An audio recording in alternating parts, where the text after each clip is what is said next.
ఆకర్షణీయముగా అనుష్ఠింపబడిన పరధర్మము కన్నా గుణములేనిదైనను స్వధర్మమే మేలు. అట్టి స్వధర్మాచరణమున మరణము సంభవించినను మేలే. పరధర్మము భయంకరమైనది.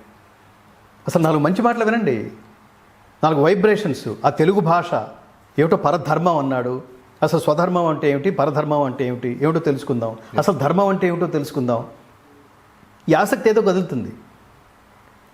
లేకుండా మీరు రోజు ఇవే చూస్తూ మీరు ఇళ్లలో చూడండి. నేను ఏ పాయింట్కి వస్తున్నానంటే, భగవద్గీత లేదా సనాతన ధర్మం లేదా హిందూయిజం, హిందూ మతం ఎందుకు స్ట్రాంగ్ అవ్వటం లేదు అంటే దానికి కారణం ఏమిటంటే హిందువులు బలహీనంగా ఉన్నారు, హిందూయిజం స్ట్రాంగ్గా ఉంది. ఓకే, హిందువులు అత్యంత బలహీనంగా ఉన్నారు. నేను మా నాన్న ఏమన్నా అంటే, ఎవరన్నా ఏమన్నా అంటే ఊరుకుంటా, నేను వెళ్ళి దూకను వాడి మీదకి. అంతే కదా.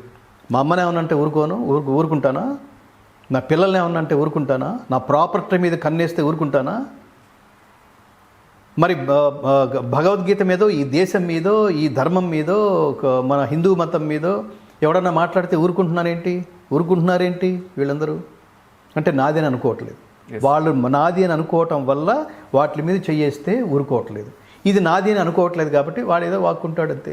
ఎందుకు అనుకోలేకపోతున్నారంటారంటే అనుకోవట్లేదు, అది బలహీనత. అది అనుకోవాలి అని చెప్పాలి. ఎందుకు అనుకోవట్లేదు అంటే మీరు స్ట్రాంగ్గా వాళ్ళల్లో ఈ పాఠం చెప్పట్లేదు అనమాట. ఎవరు చెప్పాలి?